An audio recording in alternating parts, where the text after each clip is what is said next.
awal pemicunya masalah berawal dari pikiran gitu. Kalau teman-teman Gitu. bisa mengendalikan pikiran, maka bisa mengendalikan awal pemicu masalah terjadi.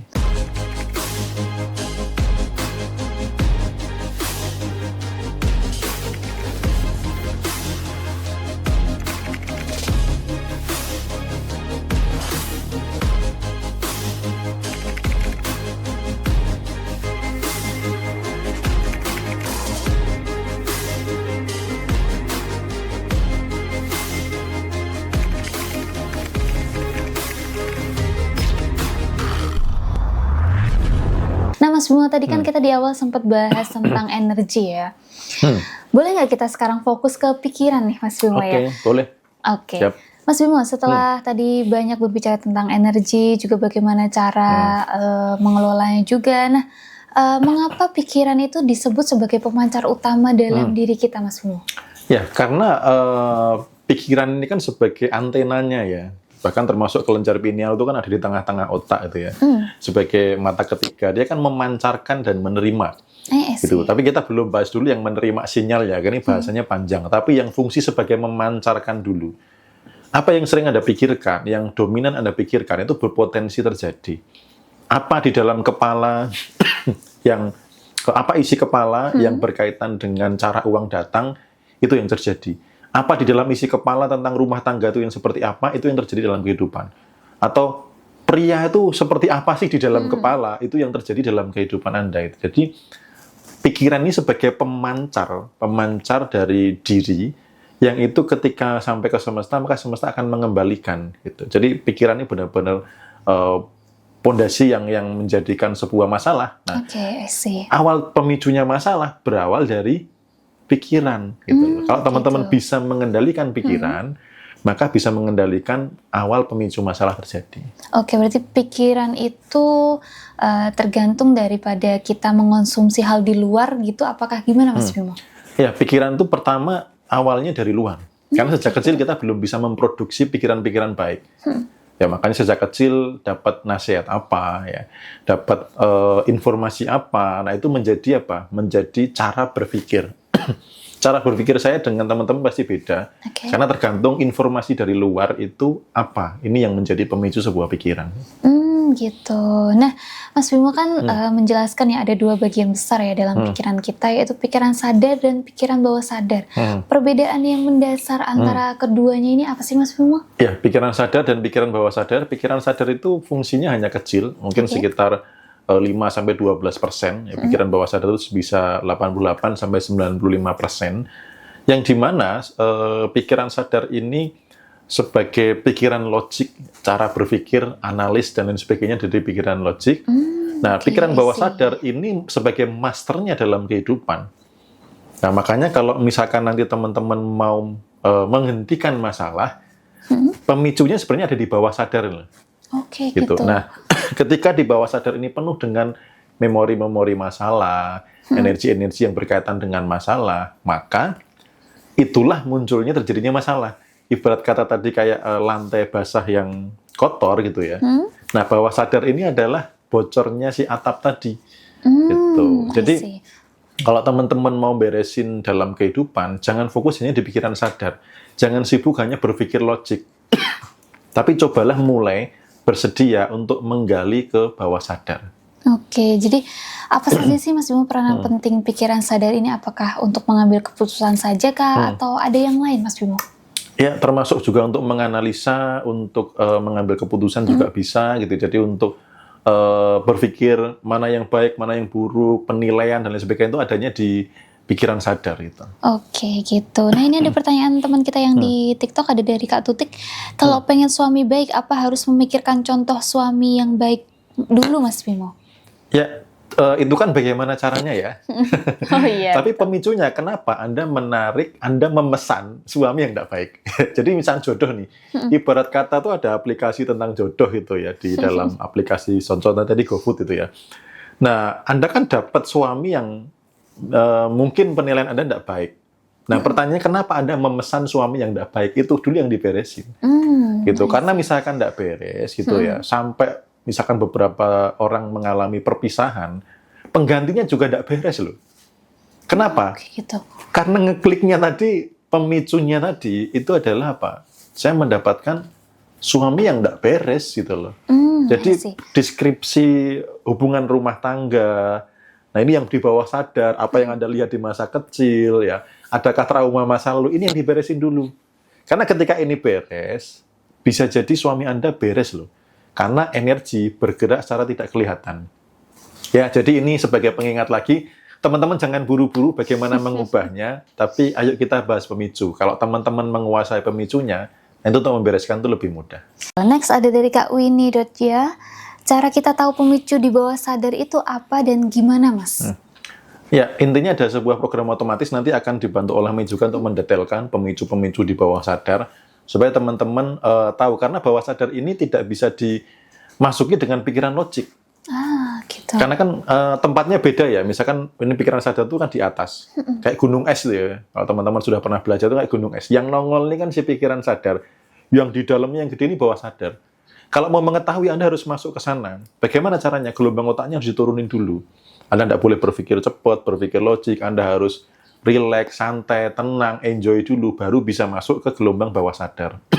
Nah, ketika gelombang bawah sadar, bagaimana dan seharusnya nanti kita akan bahas di bagian solusinya, bagaimana menjadi detektif diri dan lain sebagainya, kita akan bahas. Pokoknya udah komplit lah malam ini ya teman-teman ya. Jadi kita simak dulu secara urut biar teman-teman bisa mendapatkannya, memahaminya urut. Kenapa masalah itu muncul, terus kenapa dia berulang, terus kenapa sudah berusaha berbagai macam cara tapi masih terjadi terus-menerus, dan bagaimana mengatasinya. Oke, nah ini dari Bang Joni Jo. Memang betul Mas Bimo, dari 2019 saya memancarkan uang saya yang ditipu orang, malah yang ada ketipu terus. Yes, nah ketipu berulang itu harus ditemukan pemicunya. Ada apa di bawah sadar, ada apa energi yang bergerak di mana, sehingga apa? Anda memesan peristiwa ditipu terus-menerus gitu. Ya siang ini ya, bukan malam ini ya, karena saya semalam itu live sampai jam 2, jadi hawanya kayak masih malam. Ini live sendiri ya Mas Bimo ya, semalam ya? Iya, semalam live sendiri. Oke. Aja lah kalau malam. Gitu ya teman-teman semuanya. Bagian nanya meditasi itu meditasi bulan depan itu tanggal 9 Agustus ya Mas Bimo ya? Tanggal 9 Agustus. Iya, nanti di bagian akhir juga ada terkait dengan meditasi, di bagian solusi juga ada. Oke, gitu. Kalau itu ada yang bilang setelah meditasi keadaan membaik. Ya, meditasi itu bisa merubah keadaan. Gimana dan lain sebagainya, detailnya kita akan bahas juga nanti. Oke, next ke pertanyaan dari Mei. Kalau pikiran sadar itu punya niat baik Mas Bimo, kenapa niat baik kita itu seringkali nggak cukup untuk mengubah hidup kita?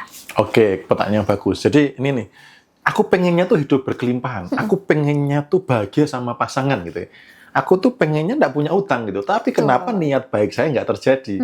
Karena pikiran sadar tadi cuma hanya 5-12%, teman-teman. Bawah sadar ini loh, yang nggak diajak bersama-sama. Bawah sadar itu punya memori, misalkan laki-laki brengsek misal gitu ya.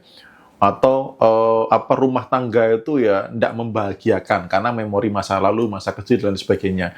Atau tentang uang gitu ya, bahwa punya uang banyak itu bahaya ya, nanti dicuri, nanti ditipu dan lain sebagainya. Jadi keyakinan-keyakinan yang ada di bawah sadar yang tidak dibereskan, niat baik kayak apapun akhirnya nggak terjadi. Karena apa? Gitu. Yang kontrol lebih besarnya adalah si pikiran bawah sadar gitu.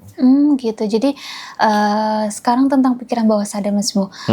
Kenapa disebutnya itu program master atau penguasa sejati sih dalam hidup kita? Tadi kan Mas Bimo menyebutkan poinnya kan adalah pikiran bawah sadar nih gitu. Ya karena kan tadi prosentasenya dia 88% lebih. Jadi dia menjadi master karena di situ berisi tentang keyakinan, mindset, pola pikir, blueprint kehidupan, ya termasuk trauma ada di sana, ya. Termasuk keyakinan, contohnya gini, uang adalah, itu kan keyakinan tuh. Contoh misalkan uang adalah akar masalah, uang adalah sumber kejahatan, ya sudah, Anda akan berpikir pengen kaya apapun akan menjauh dengan uang. Karena apa? Sumber keyakinan yang kuat itu ada di bawah sadar juga gitu. Oke gitu. Jadi pikiran bawah sadar ini membentuk realitas kita secara otomatis gitu ya Mas? Betul, menjadi realita yang otomatis. Oke. Nah, kenapa Mas Bimo? Kita tuh sering memiliki reaksi spontan atau emosi otomatis nih yang nggak kita inginkan nih dalam kehidupan itu Mas? Ya, karena itu adalah program otomatis di bawah sadar. Jadi gini teman-teman, respon otomatis ini menarik ya, karena saya kemarin bikin story di WA itu gini, keputusan yang kamu ambil itu karena respon otomatis atau karena kesadaran. Nah, kadang orang nggak ngeh di sini. Gitu ya. Jadi respon otomatis ini karena ada memori di bawah sadar. Contoh misalkan ya, misalkan nih panas gitu ya, responnya ngeluh. Dingin, responnya ngeluh gitu. Lapar, responnya ngeluh. Kenyang ya, responnya ngeluh gitu. Ini respon otomatis gitu ya. Kemudian contoh nih, program-program otomatis misalkan di dalam kehidupan, contoh nih nyamuk gitu ya. Ada program bahwa nyamuk ini adalah makhluk berbahaya yang bisa menyebabkan penyakit itu. Ketika tangan Anda digigit nyamuk, respon otomatisnya apa? Ditepok kan gitu? Betul, ditepok. Nah, ada juga yang, hewan itu adalah makhluk yang harus disayang. Ini ciptaannya. Bisa jadi ini reinkarnasi dari orang yang masa lalu gitu. Akhirnya apa? Ketika ada nyamuk, ditiup. Gitu loh. Nah, jadi respon-respon otomatis itu tergantung di bawah sadar Anda ada program apa. Software Anda, aplikasi yang terinstal di dalam bawah sadar apa, itu yang membuat respon otomatis. Nah, ketika orang tidak menyadari ini, hidupnya digerakkan oleh respon-respon otomatis, bukan oleh kesadaran. Jadi dia saat ini adalah korban dari masa lalu. Dia saat ini adalah korban dari bawah sadarnya. Gitu. Kayak gitu. Jadi ketika kita sudah tahu pikiran bawah sadar itu adalah program master, kemudian bagaimana sih Mas Bimo program-program itu bisa terinstal di sana dan menjadi blueprint di kehidupan kita, Mas? Ya, karena kalau misalkan ini ya, terulang terus-menerus, terjadi pengulangan, membentuk keyakinan, dan itu menjadi blueprint, ya berarti mengakar kuat di sana. Jadi kalau sudah mengakar kuat, dia ya otomatis akan jadi peta kehidupan. Kehidupan masa depan itu adalah hasil dari isi di bawah sadar dari detik ini dan masa lalu, gitu loh. Karena ini apa? Menjadi sistem otomatis. Ya, contoh misalkan kayak ada peristiwa apa ya? Contoh misalkan nih, pengen beli barang sesuatu gitu ya. Harganya secara saldo kita belum punya. Nah, respon otomatisnya apa? Apakah nambah income atau pinjol? Nah, itu sudah sebagai bagian dari apa yang ada di dalam bawah sadar. Misalnya bawah sadarnya ternyata sejak kecil diomongi bahwa kalau nggak nyicil itu nggak akan kesampaian. Betul. Gitu. Akhirnya apa? Ya sudah. Kayak gitu. Jadi program ini tuh bukan bawaan dari lahir, tapi terinstal seiring waktu gitu ya Mas? Ya, tidak hanya bawaan lahir, tapi dia terinstal dari beriringnya waktu, termasuk misalkan Anda sekolah gitu ya, misalkan dikata-katain sama gurunya dasar anak malas, ya Anda kan jadi pemalas gitu ya. Jadi terinstal, termasuk ada traumatik apa itu, misalkan sakit hati sama pria, habis itu sakitin lagi, akhirnya semua pria sama aja, hanya menyakiti. Akhirnya ketika rumah tangga dapatnya apa? Ya sakit terus gitu. Jadi isi program di bawah sadar tidak hanya pada saat di masa kecil saja, tapi juga seiring berjalannya waktu ini membentuk apa yang ada di dalam bawah sadar. Gitu. Nah yang mau tahu nih Mas Bimo, benar nggak sih ada 5 pintu gerbang utama tempat program itu bisa masuk, Mas? Ya, jadi teman-teman saya akan membagikan 5 hal ya, yang bisa membuat sesuatu itu masuk ke dalam bawah sadar. Ya, sebelum didetailkan satu-satu, saya sebutkan 5 dulu, teman-teman bisa simak. Yang pertama adalah sumber informasi, kemudian yang kedua adalah repetisi, pengulangan, kemudian yang ketiga adalah lingkungan Anda, yang keempat adalah public figure, yang kelima adalah kondisi hipnosis. Jadi ini sesuatu yang membuat masuk ke bawah sadar. Tadi teman-teman sudah belajar, salah satu pemicu masalah itu adalah apa yang ada di dalam bawah sadar. Nah, sekarang kita belajar apa yang bisa membuat masuk ke bawah sadar. Gitu loh. Karena tadi kan teman-teman, bagaimana ini mengubah dalam bawah sadar? Nah, kita mulai masuk di sesi ini. Bagaimana sesuatu hal itu masuk ke dalam bawah sadar, supaya apa? Teman-teman nanti bisa, satu, menghindari yang negatif masuk ke bawah sadar, atau bisa memasukkan yang positif, program-program yang memberdayakan, ke bawah sadar juga. Karena kalau nggak tahu pintu masuknya, gimana masuk ke bawah sadar? Itu makhluk sebelah mana gitu? Itu pintunya sebelah mana? Nah, kita akan bahas 5 pintunya ini. Nah, teman-teman, kita akan bahas tadi yang dibahas Mas Bimo, ada 5 pintu gerbang utama tempat program itu bisa masuk. Nah, yang pertama tadi sempat disebutkan ya Mas Bimo, pintu gerbang pertama itu adalah sumber informasi. Kenapa itu jadi yang pertama Mas Bimo? Ya, karena memang sejak kecil kita tidak bisa memprogram diri sendiri. Informasi yang masuk, informasi yang Anda konsumsi itu berpotensi masuk ke bawah sadar, apalagi di 0 sampai 7 tahun. Ya, kalau di dalam pikiran sadar dan bawah sadar itu ada batasan, namanya critical factor. Saat kecil tuh belum punya penyaring gitu loh. Apa yang didengar, apa yang diucap oleh orang lain di dalam dirinya, apa yang ditonton, menjadi program di bawah sadar. Maka hati-hati anak kecil. Ya, yang sekarang memprihatinkan adalah anak kecil ini sekarang tontonannya anomali. Itu sangat merusak program otak. Karena otak disengaja untuk membuat sesuatu hal yang tidak normal, yang aneh, itu untuk apa? Dimaklumi. Nah, salah satu contoh bentuk kemarin di Beranda TikTok saya itu, ada anak kecil terbangun jam 12-an malam ya. Tengah malam, dia main sepeda di luar. Orang tuanya kaget, karena seingatnya pintunya itu sudah dikunci, dan kuncinya ditaruh di atas lemari. Tahu-tahu pas dia bangun, dia ditanya, kenapa kamu jam setengah malam gini masih mainan di luar? Aku cuman main anomali kok. Ini dari mana? Informasi masuk ke bawah sadar membentuk sebuah tindakan. Gitu loh. Ya. Jadi inilah pintu masuk ke bawah sadar. Salah satunya adalah informasi. Maka hati-hati memberikan informasi kepada anak dari 0 sampai 7 tahun. Karena Anda saat ini itu sebenarnya gambaran dari 0 sampai 7 tahun Anda. Kalau belum pernah diubah loh ya. Kecuali pernah ada self-talk, ada hipnoterapi dan lain sebagainya, berarti sudah beda. Tapi kalau 0 sampai 17 tahun ini, 0 sampai 7 tahun ini informasinya tentang apa? Terkait dengan uang contohnya nih. Masa kecil sering mendengar orang tua ngeluh tentang uang. Ngeluh tentang pekerjaan, ngeluh tentang cicilan dan sebagainya. Maka coba lihat dewasa Anda bagaimana. Nah, maka coba ingat-ingat teman-teman saat ini, coba nanti sediakan waktu untuk mengingat-ingat 3 kalimat yang Anda ingat dari orang tua Anda di masa kecil. Oke, gitu. Dan apakah itu kehidupan Anda saat ini? Ya. Jadi coba diingat-ingat masa kecil Anda itu seperti apa, dan apakah itu kehidupan Anda saat ini? Gitu. Oke, 3 hal ya teman-teman. Coba nanti diingat-ingat apa saja 3 hal nih yang masih teman-teman ingat ya Mas Bimo ya dari masa kecil. Masa kecil. Dan apakah itu kehidupan Anda sekarang? Kalau belum diubah ya, kayak dulu contoh saya, kenapa menjadi seorang penghutang selama kurang lebih 14 tahun? Gitu. Karena masa kecil itu ternyata itu. Terus kenapa rumah tangga saya di awal-awal itu ada piring terbang, gelas terbang, hampir mirip ya, tapi saya mecahin gelas lah intinya dulu. Pernah gitu ya. Karena masa kecil saya melihat itu. Melihat piring terbang, gelas terbang gitu loh. Jadi rumah tangga saya di awal sebelum saya belajar tentang hal seperti ini, itu ya seperti kayak rumah tangga orang tua saya zaman dulu. Gitu. Jadi apa yang paling membekas di masa kecil, apakah itu kehidupan Anda sekarang gitu loh. Ya, gitu. Oke, gitu. Nah, ini ada komentar dari Kak Jambi Jawa, cari uang susah dan benar aku alami sampai sekarang. Ya, betul. Saya pun juga mengalami, kecuali hutang, cari uang susah, termasuk kehidupan rumah tangga yang tidak baik, itu dulu ya.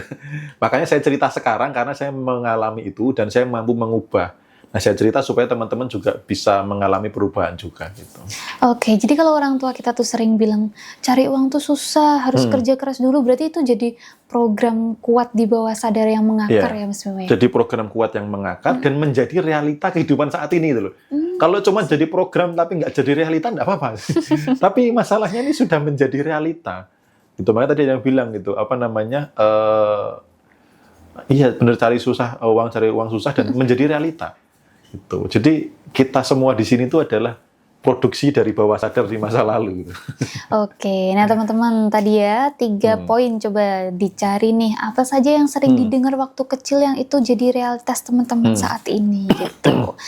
Nah, yang kedua tadi Mas Bimo kan bilang pintu kedua itu adalah repetisi atau pengulangan Mas Bimo. Nah, bagaimana pengulangan itu bisa membentuk keyakinan di bawah sadar Mas? Ya, jadi setelah informasi masuk itu adalah pengulangan. Nah, contohnya ya misalkan kenapa sih saya jadi penghutang? Karena kata-kata hutang ini terulang gitu loh. Hampir tiap hari orang tua saya bahasnya hutang gitu loh.